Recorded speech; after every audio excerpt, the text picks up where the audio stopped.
எத்தனை பேர் கர்த்தரை துதிக்கிறதுக்கு ஆயத்தமா வந்திருக்கிறீங்க? ஆமென். அவர் நல்லவர். அவர் நல்லவராகவே இருக்கக்கூடிய தேவன். அவருடைய வாழ்க்கையில் அநேக அற்புதங்களை செய்திருக்கக்கூடிய தேவன். அந்த தெய்வத்தை நாம் ஆராதனை செய்யும்படியாக அவருடைய கரத்திலே நம்மை ஒப்புக் கொடுக்கலாம்.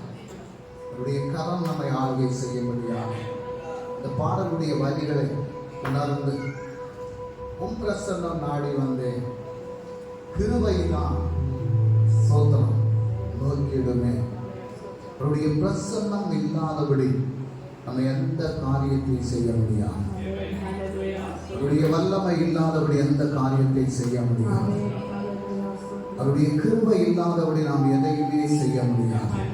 அவருடைய கிருபையிலே நிறைநிற்பதற்கு அவருடைய பிரசன்னத்தை நாடி வந்திருக்கக்கூடிய பிள்ளைகள், ஆமென், ஸ்தோத்திரம், நம்மை ஒரு முறை கூட பரிசுத்தப்படுத்திக் கொள்வதற்காக அவருடைய இரத்தத்தால் நாம் கழுகப்படுவதற்கு எசேயா தீர்க்கதரிசியிலே நம்ம வாசிக்கும் போது, ஆமென், ஸ்தோத்திரம், தீர்க்கனலை கொண்டு வந்து அவருடைய நாவிலே போட்டு அவருடைய நாவிலே பரிசுத்தப்படுத்துகிறதாக நாம் வாசிக்கிறோம். இது ஒரு பரிசுத்தமான வாழ்க்கை வாழ்வதற்கு, ஒரு பரிசுத்தமான எண்ணம் நமக்குள்ளாக வருவதற்கு, ஒரு பரிசுத்தமான சிந்தை நமக்குள்ளாக வருவதற்கு, நமக்கு இருக்கக்கூடிய கர்த்தருக்கு பிரியமில்லாத எல்லா காரியங்களையும் நம்மளிருந்து கர்த்தர் மாற்றி நம்மை பலத்தோடு சக்தியோடு நிறுத்துவதற்காக தெய்வ சமூகத்தில் ஒப்பு கொடுத்து நமக்கு ஆராதிக்கலாம்.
சமாதானத்தை தரும்படியா, அந்த வாழ்க்கையை மாற்றும்படியா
Thank you.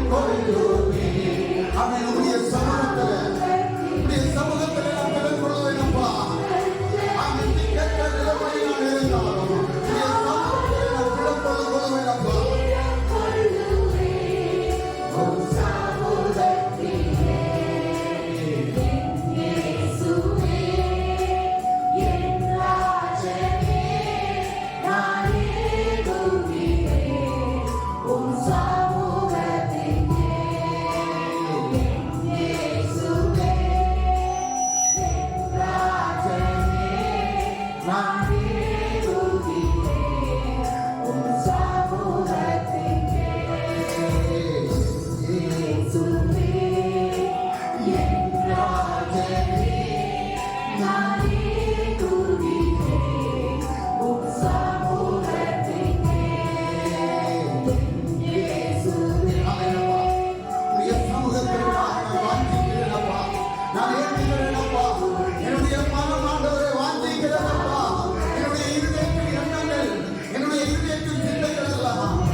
ஹல்லேலூயா.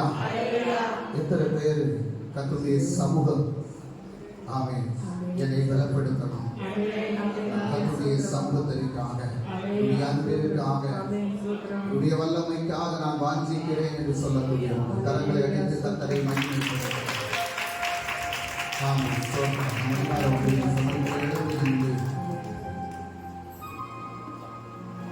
நம் தெய்வம் ஒரு மனதுருக்கம் உள்ளது. அவருடைய இரக்கத்திற்கு முடிவே இல்லை. அவருடைய அன்பிற்கு அளவே இல்லை. அது ஒவ்வொரு காலை தோறும் அது புதிதாக இருக்கும். ஆமென். ஸ்தோத்திரம். யாராவது ஒரு ஆள் வேத புஸ்தகம் எடுத்து ஏசாயா தீர்க்கதரிசன புஸ்தகம் 53வது அதிகாரம் 3, 4, 5, 6 வசனங்களை வாசிக்கலாம். ஏசாயா தீர்க்கதரிசன புஸ்தகம் 53வது அதிகாரம் 3, 4, 5, 6 வசனத்தை வாசிக்கலாம். அவர் அசட்டை பண்ணப்பட்டவரும் மனுஷரால் புறக்கணிக்கப்பட்டவரும் துக்கம் நிறைந்தவரும் பாடு அனுபவித்தவருமாயிருந்தார். அவரை விட்டு நம்முடைய முகங்களை மறைத்துக் கொண்டோம். அவர் அசட்டை பண்ணப்பட்டிருந்தார், அவரை எண்ணாமல் போனோம். மெய்யாகவே அவர் நம்முடைய பாடுகளை ஏற்றுக்கொண்டு நம்முடைய துக்கங்களை சுமந்தார். நாமோ அவர் தேவனால் அடிபட்டு பாதிக்கப்பட்டு சிறுமைப்பட்டவர் என்று எண்ணினோம். நம்முடைய மீறுதல்கள் நிமித்தம் அவர் காயப்பட்டு நம்முடைய அக்கிரமங்கள் நிமித்தம் அவர் நொறுக்கப்பட்டார். நமக்கு சமாதானத்தை உண்டு பண்ணும் ஆற்றினை அவர் மேல் வந்தது. அவருடைய தழும்புகளால் குணமாகிறோம். ஆமென். ஸ்தோத்திரம். நம்முடைய பாடுகளுக்காக, நம்முடைய அக்கிரமங்களுக்காக, நம்முடைய அநியாயங்களுக்காகத்தான் குற்றமில்லாத ஆட்டுக்குட்டியால் அவர் அழிக்கப்பட்டார். ஆமென். ஸ்தோத்திரம். நான் செய்த பாவங்களும் என்னுடைய அக்கிரமங்களும் அது கர்த்தருடைய சமூகத்தில் போறது நிமித்தம் என்னை விடுவிக்கும்படியாக, என்னை பாவத்தின் பிடியிலிருந்து விடுதலையாக்கும்படியாக, என்னுடைய சாபத்திலிருந்து என்னை விடுதலையாக்கும்படியாக அவர் பாடுகளை அனுபவித்தார். ஹல்லேலூயா. கல்வாரி சிலுவையில் அவர் தூங்கி கிடக்கும் போது எல்லா மனிதர்களும் தங்களுடைய முகத்தை மறைத்து கொண்டார்கள். ஸ்தோத்திரம். அவர் தனித்து விடப்பட்டார். எனக்கு அருமையான தெய்வச்சனமே, சில கஷ்டங்கள் வரும்போது, வேதனைகள் வரும்போது, துக்கங்கள் வரும்போது, சில நேரத்தில் யாரும் நமக்கு உதவி செய்வதற்கோ அல்லது நம்மை விசாரிப்பதற்கோ யாரும் இல்லாதபடி தனித்து விட்டு அவசையில் நாம் இருக்கும்போது நாம் எவ்வளவு துக்கம் கொள்வோமோ, நாம் எவ்வளவு வேதனைப்படுவோமோ, அதே போல அன்றைக்கு இயேசுவை தனித்து விட்ட போது, பிதாவுடைய அந்த அன்பிலிருந்து விடுவிக்கப்பட்ட போது, அவன் சோத்திரம் மனிதர்களால் நிந்திக்கப்பட்ட போது, அவர் கல்வாரி சிலுவையிலே இருந்து அவர் சொன்ன ஒரே ஒரு காரியம், உங்களுக்காக உங்கள் பிள்ளைகளுக்காக நீங்கள் கண்ணீர் விடுங்கள் என்று.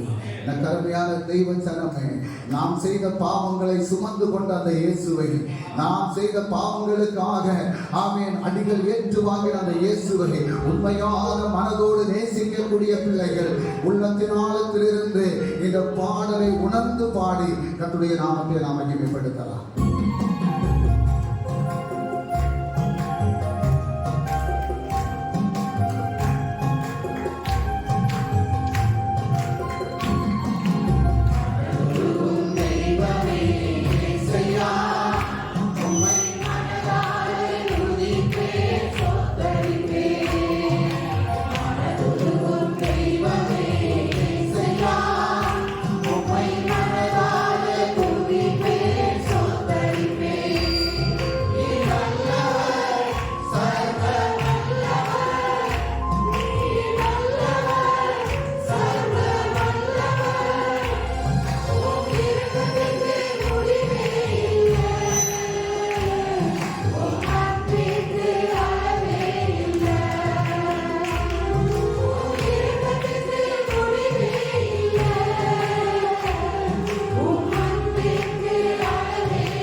நம்முடைய வாழ்க்கையில் அவர் எவ்வளவோ அற்புதங்களை செய்திருக்கிறார்.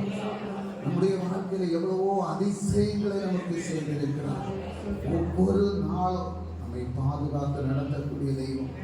அவர் உள்ளத்தின் ஆழத்திலிருந்து நன்றியுள்ள இதயத்தோடு ஆராதனை செய்யும்படியாக கர்த்தருடைய சமூகத்தில் நம்மை கொண்டு வந்து அவர் சேர்த்தது சும்மா இல்லை. ஆமென். நம்முடைய வாழ்க்கையில் ஒரு மாற்றத்தை உண்டு பண்ண முடியாது. நம்மளுடைய ராஜ்யத்திற்குள்ளாக கொண்டு செல்வதற்காக ஆமென் சோத்திரம். அவர் கல்வாரி சிலுவையிலே வெற்றி சிறந்த தெய்வம். நம்ம இன்றைக்கு வெற்றியோடு இருப்பதற்கு காரணமே அவர் சிலுவையை வென்று வெற்றி சிறந்தது நிமித்தம். அல்லேலூயா. ஆமென். நம்முடைய கண்ணீரை எல்லாம் மாற்றக்கூடிய ஒரு தெய்வம்.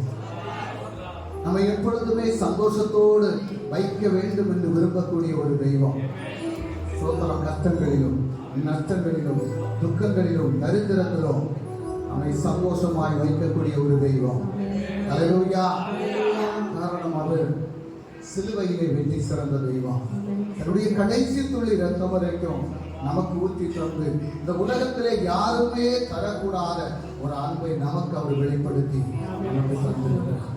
அந்த தெய்வத்தை சந்தோஷத்தோடு உற்சாகத்தோடு கரங்களை வைத்து நமக்கு ஆராதனை செய்ய நம்மை ஆயத்தப்படுத்தலாமா? ஆமென். சோத்திரம். ஆரவாரம் ஆர்ப்பாட்டம் அப்பா சன்னதியில். ஆமென். தேவனுடைய சமூகத்தில் கிடைக்கக்கூடிய சமாதானம் சந்தோஷம் வேற எங்கேயும் கிடைக்காது. ஆமென். சோத்திரம். அதை அனுபவிக்கிறதுக்கு நம்முடைய இருதயத்தை தரணும். நம்முடைய இருதயம் எப்படி இருக்கணும் அப்படின்னா களங்கமில்லாத இருதயமா இருக்கணும். ஸ்தோத்திரம். இருதயம் களங்கமில்லாமல் இருக்கணும். அப்பதான் அந்த சந்தோஷத்தை நம்ம அனுபவிக்க முடியும். அது இல்லாமல் நம்ம சந்தோஷத்தை அனுபவிக்க முடியாது. அல்லேலூயா. ஸ்தோத்திரம். அந்த பாடலை பாடி நாம் கர்த்தரை மகிமைப்படுத்துவோம்.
ஹல்லேலூயா. ஒரு தனி ஒரு ஆனந்தம் உண்டா. ஹல்லேலூயா. அப்பாவை உள்ளத்தில் நம்ம இன்னும் அதிகமாக நேசிக்கணும். ஒரு குழந்தையை பார்க்கும்போது அந்த குழந்தைய நம்ம அதிகமா என்ன அன்பு செலுத்தி நேசிச்சோம் அப்படின்னு சொன்னா நமக்கு ஒரு சந்தோஷம் தான்.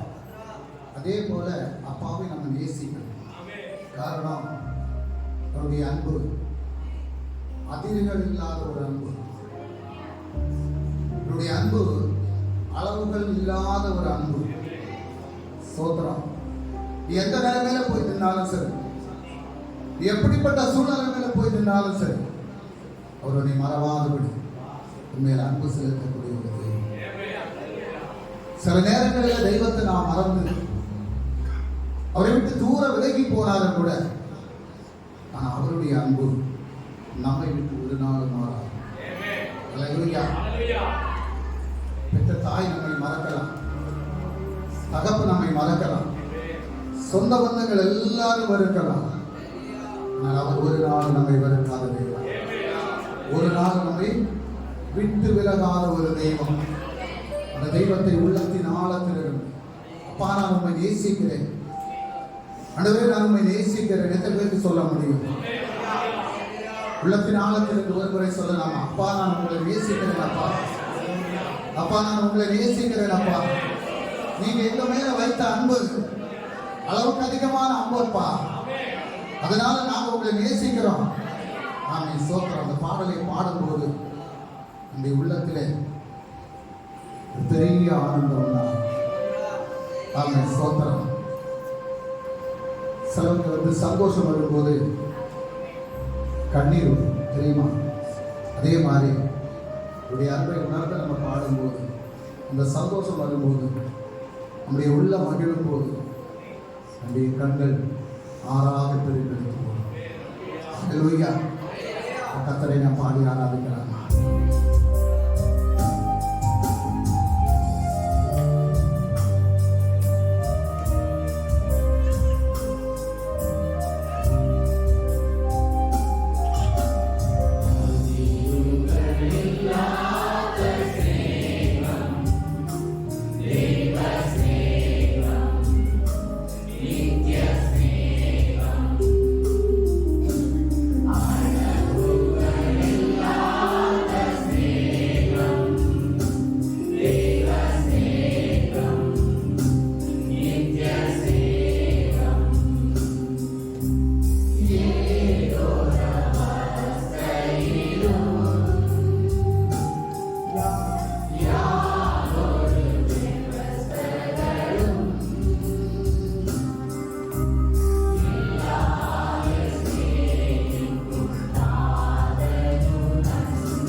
இருக்கிறான். அவன் என்னுடைய பிள்ளை என்று அறிந்து கொள்வது போல எந்த இடத்தில் இருந்தான் அவனுடைய பெயரை சொல்லி அழைத்த நீ ஒவ்வொருவரும் அவருடைய பிள்ளைகளாக எந்த இடத்தில் இருந்தாலும் சரி, எந்த கூட்டத்தில் இருந்தாலும் சரி, எந்த நெரிசல் இருந்தாலும் சரி, அவருடைய பிள்ளை என்று அதிகாரம் பெற்ற உண்மை அவர் தெரிந்து கொண்டு அவருடைய சமூகத்திலே கொண்டு வந்து நிறுத்தக்கூடிய தெய்வம் தான் நாம் ஆராதிக்கக்கூடிய அன்பு இயேசு என்பதை ஒவ்வொருவரும் அறிந்து கொண்டு அவருடைய அன்பிலே நிலைத்திருக்கக்கூடிய பிள்ளைகளாக, அந்த அன்பை உணர்ந்த பிள்ளைகளாக, அந்த அன்பிலே நிலைத்திருக்கக்கூடிய பிள்ளைகளாக நாம் ஒவ்வொருவரையும் மாற்றிக் கொள்வதற்கு எல்லோரும் எங்களை விட்டு விலகி போனார். இந்த உலகம் எங்களை தாங்க வேண்டாம் என்று சொன்னார். எங்களுடைய சொந்த பந்தங்கள் எல்லாம் எங்களை விட்டு விலகி போனார். எங்களை கடைசி வரையில் எங்களை நேசித்து மார்போடு அணைத்து இதை நடத்தக்கூடிய தெய்வமே, உங்களுடைய பாதப்படியிலே எங்களை ஒப்புக் கொடுக்கிறோம் அப்பா. உலகத்திலே எதை நாங்கள் இழந்து போராடுடைய அன்பை மட்டும் விட்டு விலகாதபடி என்னுடைய கடைசி நாள் வரை இவர்களை நடத்தக்கூடிய கர்த்தருடைய பாதத்திலே எங்களை சமர்ப்பிக்கிறோம் அப்பா. உம்மை போல எங்கள் மேல் அன்பு வைப்பதற்கும், உம்மை போல எங்களை பாதுகாப்பதற்கும், உம்மை போல எங்களை நடத்துவதற்கும் இந்த பூமியில யாரும் இல்லை அப்பா. இது ஒருவரே எங்களை பாதுகாக்கக்கூடிய தெய்வம், இது ஒருவரே எங்களை நேசிக்கக்கூடிய தெய்வம். அந்த இயேசு கிறிஸ்துவுடைய அந்த அன்பினால் நாங்கள் பூரணப்பட, அந்த அன்பு எங்களை விட்டு விலகி போகாதபடி அந்த அன்பிலே நாங்கள் நிலைத்திருப்பதற்கு கர்த்தர் கிருபை செய்யும்படியாக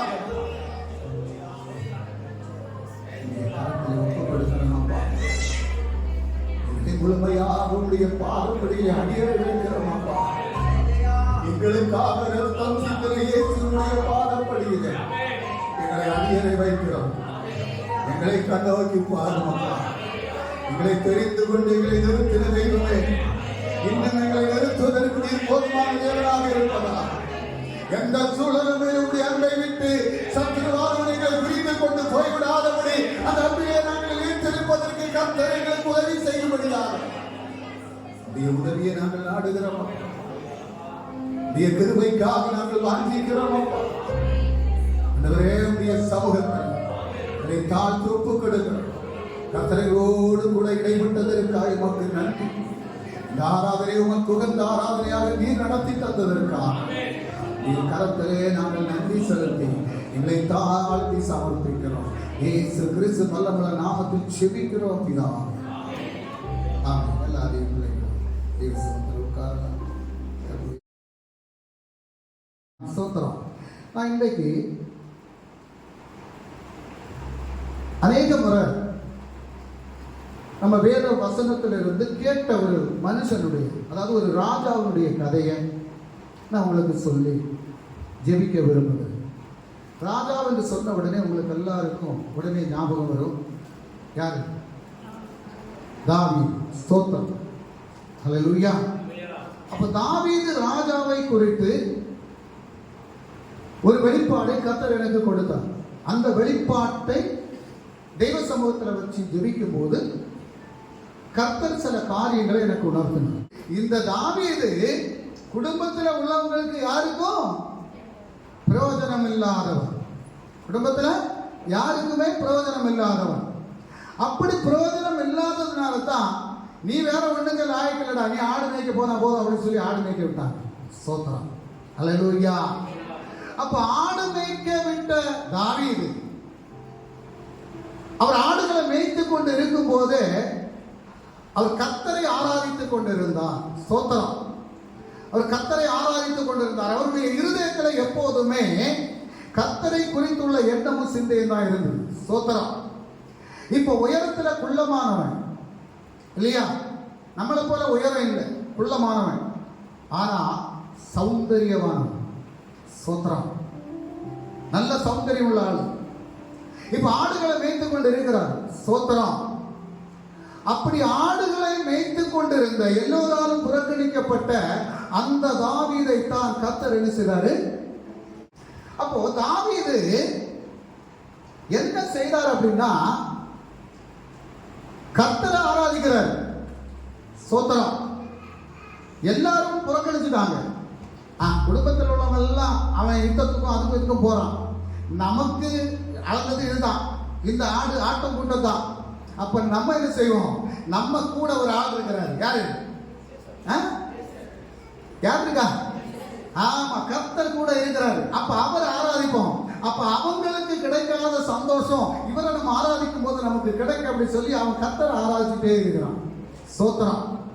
இப்ப பாருங்க, இஸ்ரவேல் ஜனங்களுக்கு எதிராக ஒரு கோலியாத்து அவன் ஒரு 7 அடி பக்கத்துல வந்து நிற்கிறான். சோத்திரம். இப்ப இவர் என்ன செய்யறாரு? யுத்தத்தில் இருக்கக்கூடிய சகோதரர்களை பார்க்க வர்றாரு. இந்த கோலியாத்து என்ன செய்தான்? கர்த்தருடைய பிள்ளைகளுக்கு விரோதமாக எழும்பி நிற்கிறான். அல்லேலூயா. கர்த்தருடைய பிள்ளைகளுக்கு விரோதமாக எழும்பி நின்ற கோலியாத்தை எல்லோராலும் புறக்கணிக்கப்பட்டு எல்லோராலும் வெறுத்து ஆடுகளை மேய்த்துக் கொண்டிருந்த தாவீதை கொண்டு கோலியாத்தை கர்த்தர் என்ன செய்தார்? கோலியாத்தை முறியடித்தார். சோத்திரம்.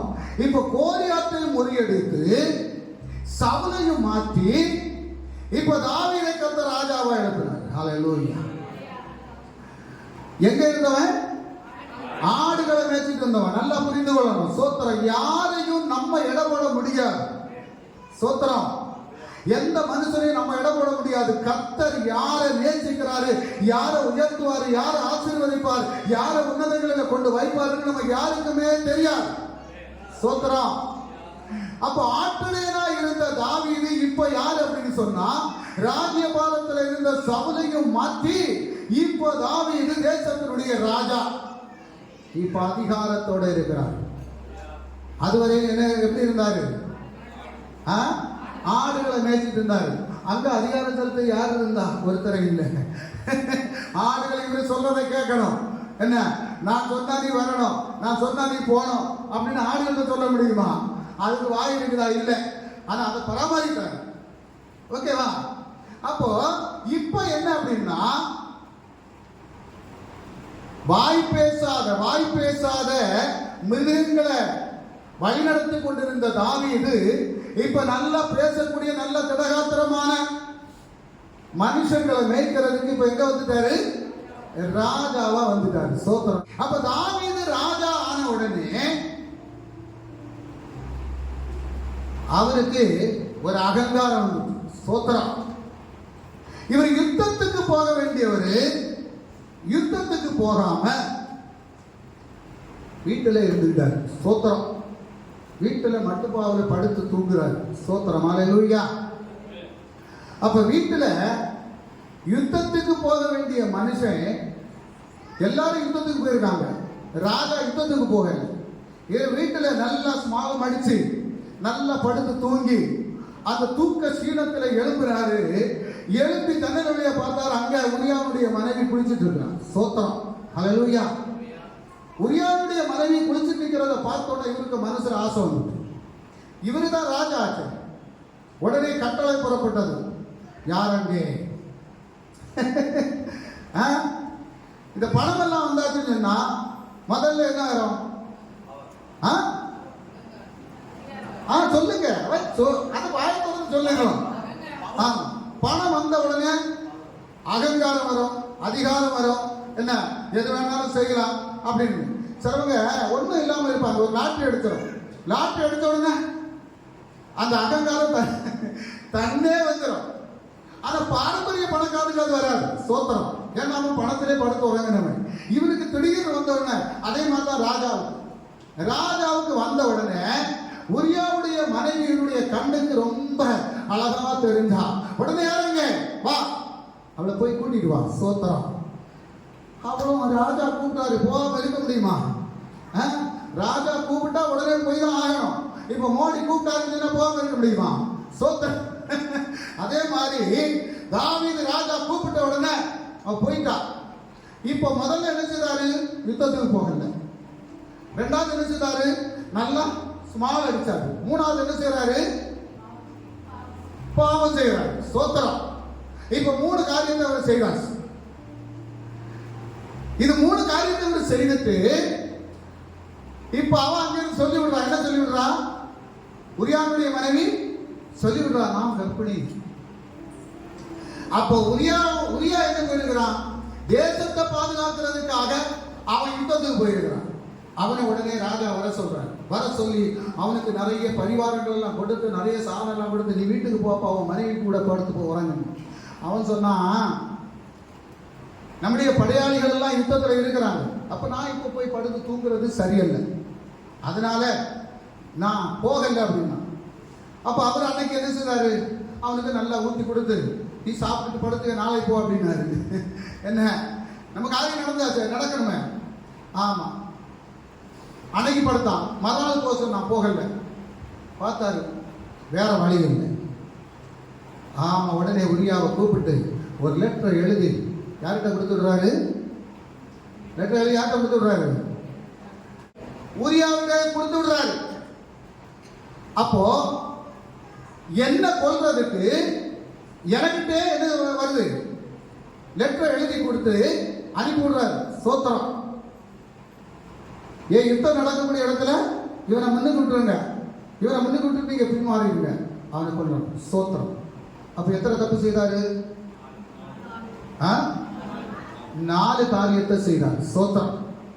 அப்போ ஒரு மனுஷனுடைய வாழ்க்கையில பணம் வரும்போது, என்ன அதிகாரம் வரும்போது, இந்த பெருமையும் இந்த அகங்காரமும் கொண்டு தான் செய்யக்கூடியது எல்லாம் சரி அப்படின்னு சொல்லி நினைச்சு ராஜா இருந்தார். சோத்திரம். இது எங்க போச்சுது? இது எங்க போச்சு? கர்த்தருடைய சமூகத்துல போச்சு. ஹல்லேலூயா. கர்த்தருடைய சமூகத்துல போன உடனே ஆண்டவர் ஒரு ஆளை அனுப்புறார். சோத்திரம்.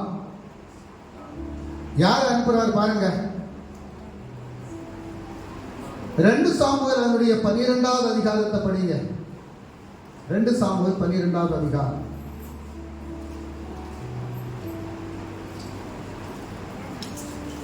எல்லாரும் 2 சாமுவேல் புத்தகம் 12வது அதிகாரத்தை எடுத்து படிங்க.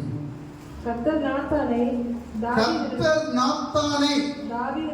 தாவீதினிடத்தில் அனுப்பினார். இவன் அவனிடத்தில் வந்து அவனை நோக்கி, ஒரு பட்டணத்தில் 2 மனுஷர் இருந்தார்கள். ஒருவன் ஐஸ்வர்யவான், மற்றவன் தரித்திரன். ஐஸ்வர்யவானுக்கு ஆடு மாடுகள் வெகு திரளாய் இருந்தது. என்ன நடந்தது? ஐஸ்வர்யவானுக்கு ஆடு மாடுகள் எல்லாம் நிறைய இருந்தது. சோத்திரம். இப்ப நாத்தான் வந்து சொல்றாரு, இந்த பட்டணத்துல ஒரு அநீதி நடந்திருக்குது. என்ன நடந்திருக்குது? ஒரு அநீதி நடந்திருக்குது. அதனால கர்த்தர் என்ன உடனே அனுப்பினார். உடனே ராஜா கேட்கிறாரு, எங்க அநீதி நடந்தது? யார் செய்தா? என்ன? உடனே அவர் சொன்னார் பாருங்க. அடுத்த படிங்க. தான் கொண்டு வளர்த்த ஒரே ஒரு சின்ன ஆட்டுக்குட்டியை தவிர, தரித்திரனுக்கு என்ன இருந்ததா? ஒரே ஒரு ஆட்டு, அவன் வளர்த்த ஒரே ஒரு ஆட்டுக்குட்டியை தவிர வேறொன்றும் இல்லாத இருந்தது. அது அவனோடும் அவன் பிள்ளைகளோடும் கூட இருந்து வளர்ந்து, அவன் வாயின் அப்பத்தை தின்று, அவன் பாத்திரத்திலே குடித்து, அவன் மடியிலே படுத்துக்கொண்டு, அவனுக்கு ஒரு மகனை போல இருந்தது. அந்த ஐஸ்வர்யனிடத்தில் வழிபோக்கன் ஒருவன் வந்தான். அவன் தன்னிடத்தில் வந்த வழிபோக்கனுக்கு சமையல் பண்ணுவிக்க தன்னுடைய ஆடு மாடுகளில் ஒன்றை பிடிக்க மனதில்லாமல் அந்த தரித்திரனுடைய ஆட்டுக்குட்டியை பிடித்து அதை தன்னிடத்தில் வந்த மனுஷனுக்கு சமையல் பண்ணுவித்தான் என்றான். அப்பொழுது தாவீது அந்த மனுஷன் மேல் மிகவும் கோபம் கொண்டவனாகி நாத்தானை பார்த்து, இந்த காரியத்தை செய்த மனுஷன் மரணத்துக்கு பாத்திரன் என்று கர்த்தருடைய ஜீவனை கொண்டு சொல்லுகிறேன். என்ன சொல்றாரு? மரணத்துக்கு பாத்திரவான் அப்படின்னு சொல்லிட்டாரு. அடுத்த வசனம் என்ன சொல்லுது பாருங்க. அவன் இரக்கமற்றவனாயிருந்து இந்த காரியத்தை செய்தபடியால் அந்த ஆட்டுக்குட்டிக்காக நாளந்தனை திரும்ப செலுத்த வேண்டும் என்றான். இப்ப என்ன சொல்றாரு ராஜா? என்ன சொல்றாரு? என்ன சொல்றாரு? அந்த ஒரு ஆட்டுக்குட்டிக்காக நாளத்தனையா கொடுக்கணும். சோத்திரம். உடனே நாத்தான் பேர் என்ன சொல்றாரு? அப்பொழுது நாத்தான் தாவீதை நோக்கி, நீயே அந்த மனுஷன், நீயே அந்த மனுஷன். ஹல்லேலூயா. சோத்திரம். இப்ப எப்படி இருக்கும் ராஜாவுக்கு? ஸ்தோத்திரம். நம்ம ஒவ்வொருத்தரையும் நம்ம ஒன்று ஆலோசனை செய்து பார்க்கணும். நம்முடைய பழைய வாழ்க்கையை ஆலோசனை செய்து பார்க்கணும். ஸ்தோத்திரம். ஹல்லேலூயா.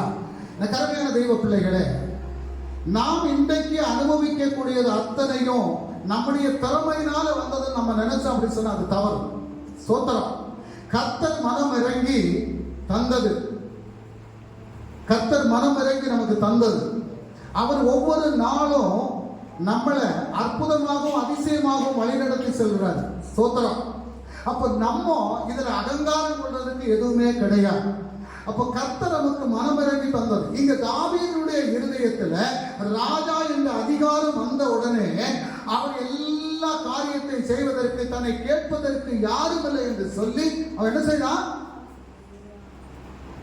ஒரு பாவப்பட்ட ஆட்டுக்குட்டியை கொண்டு வந்து ஸ்தோத்திரம் பலி கொடுத்துட்டான். ஸ்தோத்திரம். ஹல்லேலூயா. அவருக்கு ஒண்ணுதான் இருந்தது, ஆனா இவருக்கு எத்தனை இருக்கு? தாவீதுக்கு எத்தனை பொண்டாட்டி இருக்கா? 4 பேர் இருக்காங்க. ஆனா வேலை கேட்ட ஆண்டவர் கொடுப்பாரு. ஆனா நீ அதை கேட்கல. நீ இன்னொருத்தருக்கு மனைவியை தான் வேணும் அப்படின்னு சொல்லி நீ கொண்டு வந்துட்டா. நீ கொண்டு வந்தது மட்டுமல்ல, அவனையும் நீ கொலை செய்தா. ஸ்தோத்திரம். ஹல்லேலூயா. இப்ப தாவீதுக்கு தோணுது, ஐயோ, அப்போ இதெல்லாம் காண்றதுக்கு யாரும் கிடையாது, கேட்கறதுக்கு யாரும் கிடையாது. ஏன்னா அவர் ராஜா, அவர்கிட்ட கேட்க முடியாது. ஆனா இவரு நினைச்சாரு இது யாரும் பார்க்க மாட்டாங்களே அப்படின்னு சொல்லி. ஆனா பார்க்கக்கூடிய ஒரு கண் எங்க இருந்தது? பரலோகத்தில் இருந்து. ஹல்லேலூயா. அவர் உடனே நாத்தான்களை அனுப்பிவிட்டு தாவீதோடு அதை சொல்றாரு. பாருங்க. ஸ்தோத்திரம். ஸ்தோத்திரம். அடுத்த வசனம். இஸ்ரவேலின் தேவனாகிய கர்த்தர் சொல்லுகிறது என்னவென்றால், நான் உன்னை இஸ்ரவேலின் மேல் ராஜாவாக அபிஷேகம் பண்ணி உன்னை சவுலின் கைக்கு தப்புவித்து உன் ஆண்டவருடைய வீட்டை உனக்கு கொடுத்து உன் ஆண்டவருடைய ஸ்திரீகளையும் உன் மடியிலே தந்து இஸ்ரவேல் வம்சத்தையும் யூதா வம்சத்தையும் உனக்கு கையெழுத்தேன். இது போதாதிருந்தால் இன்னும் உனக்கு வேண்டியதை தருவேன். இன்னும் ஆண்டவர் உனக்கு தருவேன்னு சொல்றாரு. ஆனா நீ செய்தது என்ன? கர்த்தருடைய பார்வைக்கு பொல்லாப்பான இந்த காரியத்தை செய்து அவருடைய வார்த்தையை நீ அசட்டை பண்ணினது என்ன? இன்னைக்கு நம்முடைய வாழ்க்கையில சில பிரச்சனைகள் வருவதற்கு காரணம் என்ன அப்படி சொன்னா, நாம் செய்த சில காரியங்களை நாம் மறைக்கிறோம். நாம் செய்த சில காரியங்களை தெய்வ சமூகத்தில் நம்ம அறிக்கை செய்யறது இல்ல. கர்த்தருக்கு பிரியமில்லாத காரியத்தை நம்ம செய்து நம்ம அசட்டை பண்றோம். ஹல்லேலூயா. இதுதான் ஆண்டவர் நம்ம மேல மன இரக்கம் கொண்டுதான் நம்மளை என்ன செய்யறாரு? ஆசீர்வதித்து உயர்த்துறாரு. ஆனா நம்ம என்ன செய்யறோம்? அவரையே அசட்டை பண்றோம். ஸ்தோத்திரம். அடுத்தது, ஏத்தியனாகிய உரியாவை நீ பட்டயத்தால் மடித்து அவன் மனைவியை உனக்கு மனைவியாக எடுத்துக்கொண்டு அவனை அம்மோன் புத்திரரின் பட்டயத்தாலே கொண்டு போட்டாய். இப்போதும் நீ என்னை அசட்டை பண்ணி ஏத்தியனாகிய உரியாவின் மனைவியை உனக்கு மனைவியாக எடுத்துக்கொண்டபடினால் பட்டயம் என்றைக்கும். இப்ப என்ன நடக்குது? ராஜாவுக்கு வீட்டுல என்ன பட்டயம் போகாது. ஸ்தோத்திரம். நம்முடைய முன்னோர்கள் செய்த சில பாவங்கள் இருக்கும் நம்முடைய வாழ்க்கையில். நம்ம எல்லாருமே நிறைய பேர் இந்து விபாகத்திலிருந்து வந்தவங்க. நம்முடைய முன்னோர்கள் செய்த பாவம் அது நம்முடைய தலைமுறையை பாதிக்கும். நம்முடைய தலைமுறையினுடைய ஆசீர்வாதத்தை தடைபடுத்தும். ஸ்தோத்திரம். நம்முடைய தலைமுறையில இருக்கக்கூடிய சில சாபங்கள் அது மாறாதபடி இருக்கும். அதை மாற்றணும் அப்படின்னு சொன்னா நம்ம தெய்வ சமூகத்துல ஜெபிக்கணும். இன்னைக்கு எத்தனை பிள்ளைங்களுக்காக நீங்க ஜெபம் பண்றீங்க? எத்தனை பிள்ளைங்களுடைய வாழ்க்கை ஆசீர்வதிக்கப்படணும் அப்படின்னு சொல்லி, என்னுடைய பிள்ளை நான் விரும்புற மாதிரி கர்த்தருக்கு பிரியமான வாழ்க்கை வாழணும் அப்படின்னு சொல்லி ஜெபம் பண்ணக்கூடியவங்க எத்தனை பேர் இருக்கிறீங்க? ஸ்தோத்திரம். என் பிள்ளை கலெக்டர் ஆகணும், என் பிள்ளை டாக்டர் ஆகணும், என் பிள்ளை இன்ஜினியர் ஆகணும், என் பிள்ளை ஐடியில வேலை பார்த்து ஒரு மாசம் ஒரு 5 லட்சம் ரூபாய் சம்பாதிக்கணும். இதுக்குத்தான் நம்ம ஜெபிக்கிறோமே தவிர, என் பிள்ளை கர்த்தருக்கு பிரியமான வாழ்க்கை வாழணும், தாய் தகப்பனை விட்டு அகன்று போனாலும் என் தெய்வத்தை விட்டு என் பிள்ளைகள் அகன்று போக கூடாது அப்படின்னு உள்ள மனோபாவத்தோட தெய்வ சமூகத்துல காத்திருந்து ஜெபிக்கக்கூடிய எத்தனை தாய் தகப்பன்மார்கள் நம்ம இருக்கிறோம். இப்ப நம்ம வேலை, நம்ம பணம், போனோம்னா ராத்திரி 8 மணிக்கு வருவோம். 12 மணி நேரம் அங்க வேலை செய்தாச்சு, பணத்தை சம்பாதிச்சாச்சு. இங்க பிள்ளை எங்க போவோம்? சோத்திரம். அந்த பிள்ளைகளுக்காக தெய்வ சமூகத்துல நம்ம கண்ணீர் வடித்து ஜெபிக்கிறோமா? ஒரு ஊழியக்காரர் சொன்ன ஒரு சாட்சியை நான் உங்களுக்கு சொல்றேன். வெளிநாட்டில் இவர் எல்லா மாசமும் போய் ஊழியம் செய்யக்கூடிய ஒரு ஊழியக்காரர். அப்ப இவர் போகும் போதெல்லாம் அங்க ஒரு சகோதரியுடைய பவனத்தில் தங்குவார். நல்ல வசதி படைச்ச ஒரு குடும்பம், 2 பிள்ளைங்க. அந்த 2 பிள்ளைங்களுக்கும் 2 ரூம். அந்த 2 ரூம்லயும் அந்த பிள்ளைங்க தாங்குவாங்க. அந்த பிள்ளைங்க இப்போ வளர்ந்து ஆளாகி வேலை பார்த்து திருமணம் முடிச்சு குழந்தைகளோட 2 ராஜ்யத்தில் இருக்கிறாங்க. எப்படி? 2 ராஜ்யத்தில் இருக்கிறாங்க. இந்த வீட்டில் யார் இருக்கிறாங்கன்னா தகப்பனாரும் தாயாரும், வேற யாரும் இல்லை. இந்த தகப்பனார் வேலைக்கு போயிடுவார், தாயார் வீட்டில் சும்மா இருப்பாங்க. அவங்க என்ன செய்வாங்களா, இந்த 2 ரூம்லையும் ஒவ்வொரு நாளும் ஒவ்வொரு ரூம்ல, ஒரு நாள் ஒரு ரூம்ல, இன்னொரு நாள் ஒரு ரூம்ல போய் முழங்கால் படிக்கிட்டு 2 பிள்ளைகளுக்காகவும் ஜெபம் பண்ணுவாங்க. சோத்திரம். ஏன்னா நாங்க இந்த உலகத்தை விட்டு நாங்க மாறி போயிடுவோம், ஆனா எங்க பிள்ளைங்க இந்த பூமியில வாழுவாங்க. எங்க பிள்ளைகளுடைய வாழ்க்கை கர்த்தரை விட்டு அகன்று போக கூடாது. சோத்திரம். அதுதான் அவங்க ஜெபமா இருந்தா. அந்த ஊழியக்காரர் சொல்றாரு, அவங்க ஜெபித்த அந்த ஜெபம் தேவனுடைய சமூகத்தில் கேட்கப்பட்டது. அந்த பிள்ளைகள் அந்த கர்த்தருடைய அன்பை விட்டு விலகி போகாதபடி இருக்கிறாங்க. இன்னைக்கு நம்ம பிள்ளைகளுக்கு நம்ம ஜெபிக்கிறது என்ன அப்படின்னா, நம்ம சொல்லி கொடுக்கிறதே அதுதான். என்ன சொல்லி கொடுக்கிறோம்? நீ நல்லா படிக்கணும், நீ இன்ஜினியர் ஆகணும், நீ டாக்டர் ஆகணும், என்ன இதுதான் நம்ம சொல்லி கொடுக்கிறோம். இல்ல கலெக்டர் ஆகணும், இல்ல மந்திரி ஆகணும். இந்த மந்திரி ஆகியும் கலெக்டர் ஆகியும் ஒன்றும் நடக்க போறது இல்லை. நம்ம பிள்ளைகளுக்காக நம்ம ஜெபிக்க வேண்டிய காரியம் என்ன அப்படி சொன்னா, நம்முடைய பிள்ளைகள் ஒரு நாள் தெய்வத்தை விட்டு அகன்று போக கூடாது, தெய்வ பிரசன்னத்தை விட்டு அகன்று போக கூடாது, அவங்க பாதாளத்தை நோக்கி போக கூடாது. இந்த ஜெபம் ஒவ்வொரு தாய் தகப்பன் மாதிரி ஜெபிக்கும் போதும் உங்களுடைய பிள்ளையுடைய வாழ்க்கை கர்த்தருக்கு உகந்த வாழ்க்கையா மாற்றப்படும். அல்லேலூயா. தாவீது செய்த பாவம், கர்த்தருடைய தண்டனை அந்த குடும்பத்தில் வந்தது. தாவீது செய்த அந்த பாவம், கர்த்தருடைய தண்டனை அந்த குடும்பத்தில் வந்தது. அவர் சொன்னார், என்ன சொன்னாரு? 3 காரியம். முதலாவது, உன்னுடைய ராஜ்ய பாரம் உன்னை விட்டு போகும். இரண்டாவது என்ன? முதலாவது ராஜ்ய பாரம் உன்னை விட்டு போகும். இரண்டாவது காரியம் என்ன அப்படின்னா, உன் மனைவிகள். ஸ்தோத்திரம். நீ அங்க ரகசியமா தான் அவளை கொண்டு வந்து நீ அவளை கெடுத்தா. ஆனா உன்னுடைய மனைவிகள் வெட்ட வெளிச்சத்துல எல்லாருடைய கண்களுக்கு முன்பாகவும் அவங்கள விபச்சாரம் செய்வாங்க. ஸ்தோத்திரம். வசனம் இருக்குது. அது வசனம், அந்த வசனத்தை படிங்க. 15வது வசனம். கர்த்தர் சொல்லுகிறது என்னவென்றால், இதோ நான் உன் வீட்டிலே பொல்லாப்பை உன்மேல் எழும்ப பண்ணி உன் கண்கள் பார்க்க உன் ஸ்திரீகளை எடுத்து உனக்கு அடுத்தவனுக்கு கொடுப்பேன்.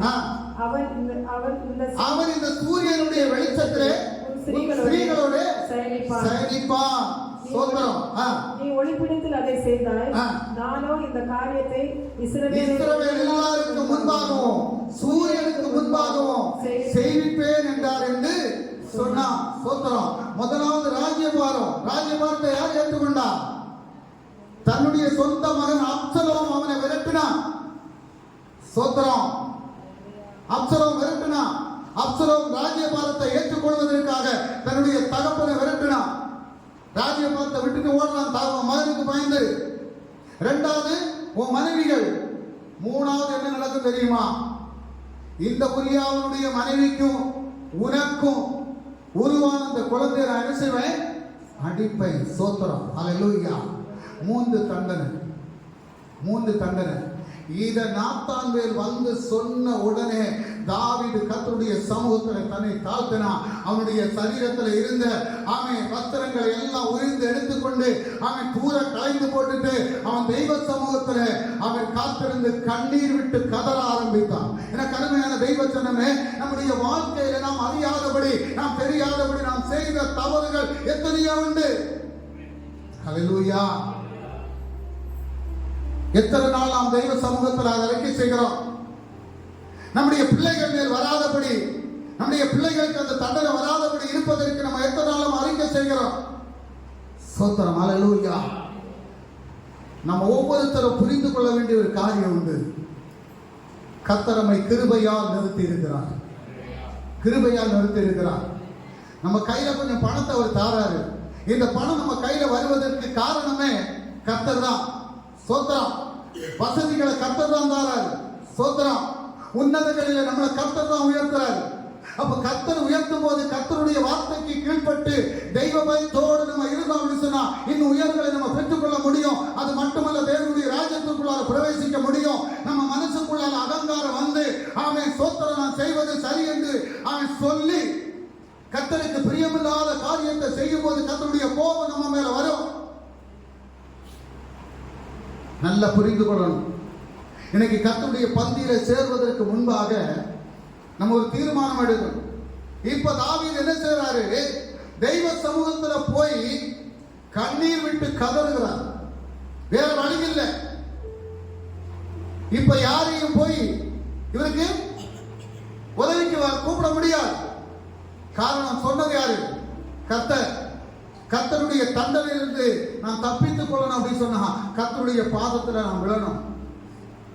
ஹல்லேலூயா. கர்த்தருடைய பாதத்துல விழணும். அவன் தேவனுடைய சமூகத்துல ஜெபிக்க ஆரம்பித்தான். ஆண்டவர் மனம் இறங்கினார். ஆண்டவர் மனம் இறங்கினார். மறுபடியும் அவனை கொண்டு வந்தார் ராஜ்யபாரத்திலே. பல எதிராளிகளை ஜெயித்து மறுபடியும் அந்த ராஜ்யபாரத்திலே கொண்டு வந்தார். எப்ப கொண்டு வந்தார் அப்படின்னு சொன்னா, இவன் செய்த ஒவ்வொரு காரியங்களை தெய்வ சமூகத்திலே சொல்லி அவன் கண்ணீர் விட்டு கதறின போது ஆண்டவர் மறுபடியும் அவனுக்கு மனம் இறங்கினார். எனக்கு அருமையான தெய்வ ஜனமே, நம்முடைய வாழ்க்கையில எவ்வளவோ எவ்வளவோ எவ்வளவோ நான் சொல்லி முடியாத பாவங்களை நான் செய்திருக்கிறேன். ஸ்தோத்திரம். ஒவ்வொரு நாளும் நான் தெய்வ சமூகத்தில் அறிக்கை செய்றேன். ஒவ்வொரு நாளும் அவன் கர்த்தருடைய சமூகத்துல கண்ணீர் விடுறேன். ஸ்தோத்திரம். ஹல்லேலூயா. நம்ம அகங்கரிக்கிறதுக்கோ நம்ம பெருமை கொள்றதுக்கோ ஸ்தோத்திரம் ஒண்ணு கிடையாது. ஒரு நிமிஷம் போதும் நம்முடைய கையில இருக்கக்கூடியதெல்லாம் போறதுக்கு. தாவீதுக்கு ஒரு நிமிஷம் தான் ஆச்சு. ஒரே நாள்ல எல்லாம் சம்பவிச்சு. ஸ்தோத்திரம்.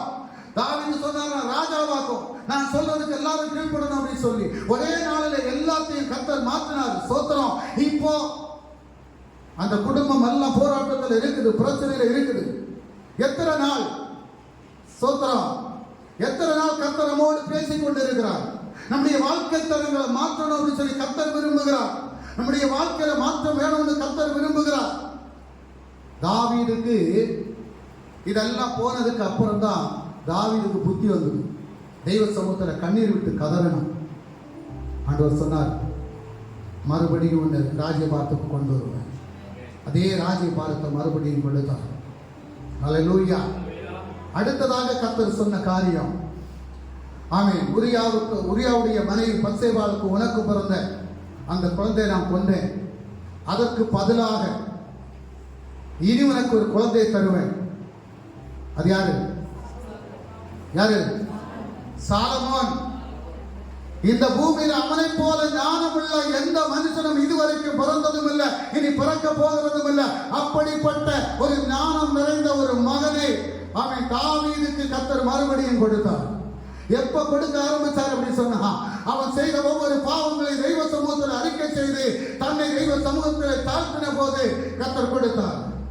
மூன்றாவது செய்த காரியம் என்ன அப்படின்னு சொன்னா, இந்த குடும்பத்தினுடைய சாபத்தை மாற்றுவதற்கு, இது சாபம் நிறைந்த குடும்பம் என்று எல்லோராலும் இகழப்பட்ட அந்த குடும்பத்தினுடைய சாபத்தை மாற்றுவதற்கு அதே தாவீதுடைய குடும்பத்தில் இருந்து ஒரு இயேசு கிறிஸ்துவை இந்த பூமியிலே கர்த்தர் கொடுத்து இந்த பூமியில் உள்ள அத்தனை ஜனங்களுடைய பாவங்களையும் அவன் சாபங்களையும் அக்கிரமங்களையும் அநியாயங்களையும் அவன் மாற்றி அவர்களை விடுதலை ஆக்குவதற்காக எந்த பாவி என்று முத்திரை குத்தப்பட்டு அவன் சொந்தம் அவன் புறக்கணிக்கப்பட்ட அதே தாவீதுடைய குடும்பத்திலே இந்த தேசத்தை விடுதலை ஆக்கக்கூடிய இந்த தேசத்தில் இருக்கக்கூடிய ஒவ்வொரு மக்களுடைய பாவங்களையும் பாவக்கரைகளையும் போக்குவதற்கு இயேசு கிறிஸ்துவை அந்த குடும்பத்திலே கொடுத்து கர்த்தர் ஆசீர்வதித்தார்.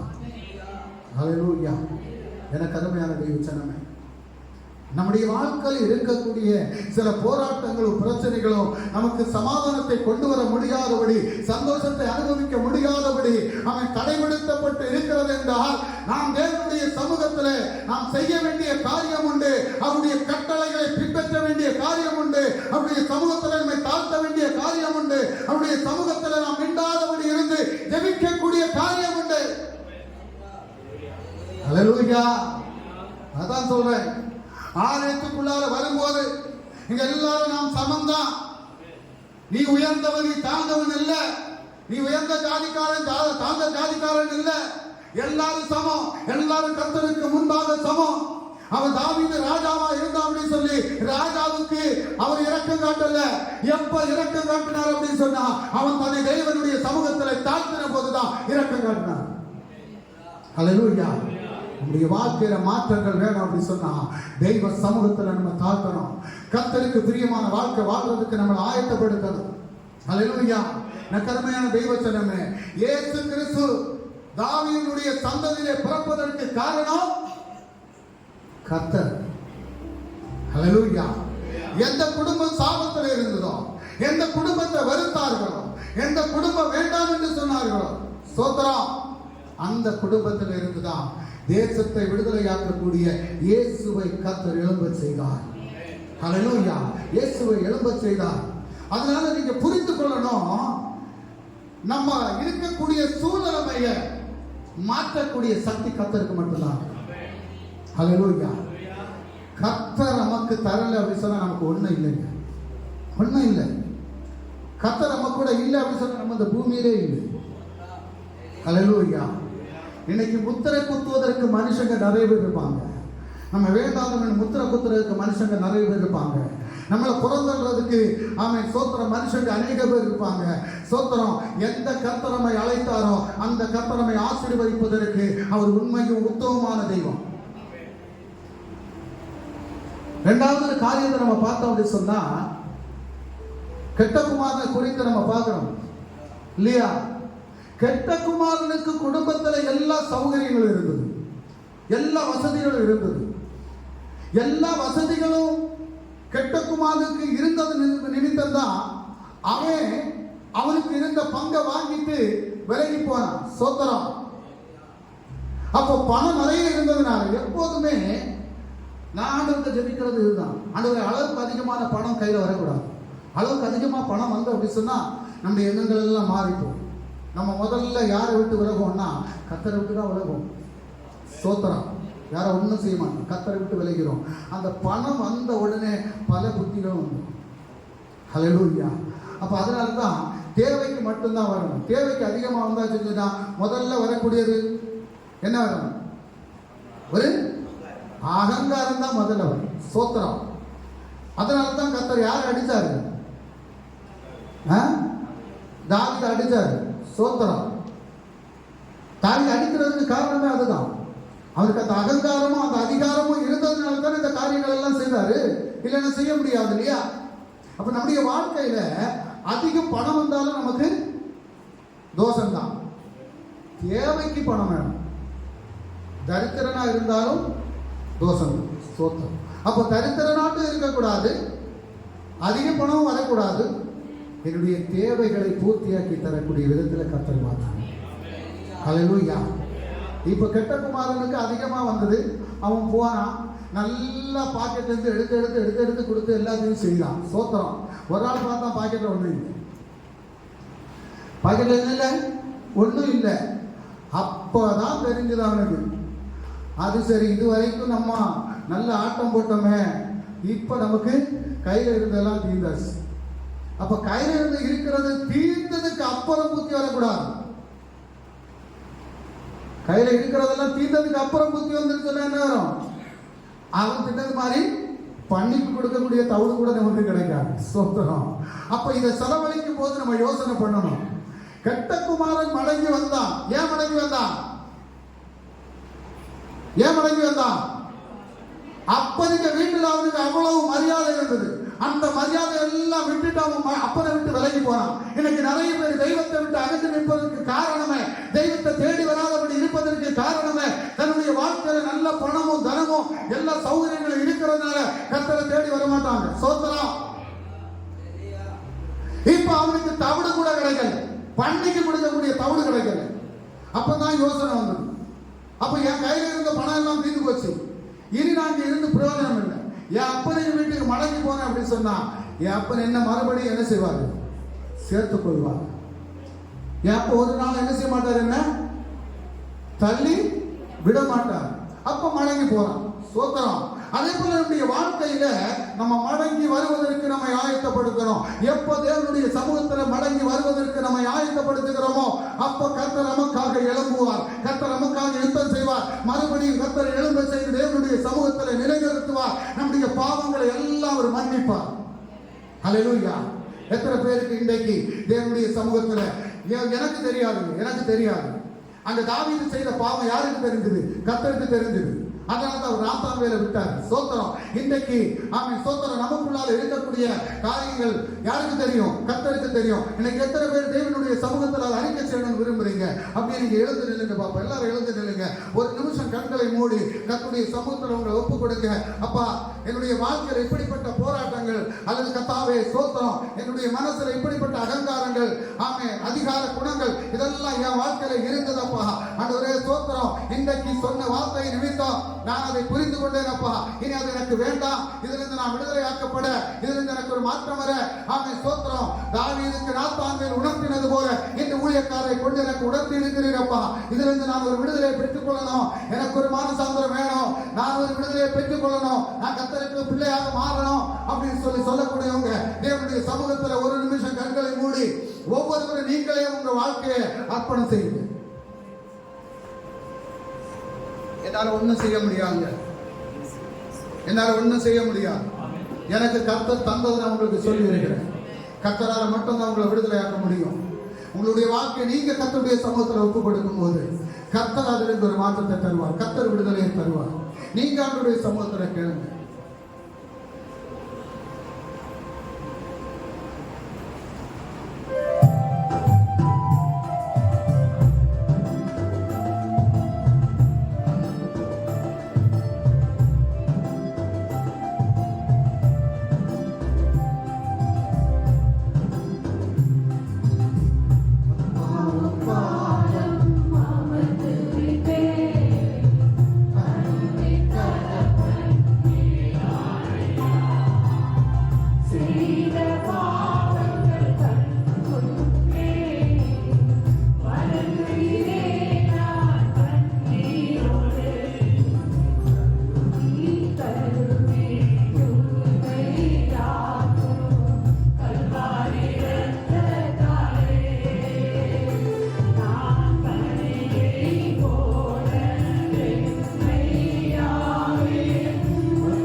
ஜெபிக்கிறேன் ஜீவனோட நல்ல பிதா. ஆமென் ஆமென். ஆமென்.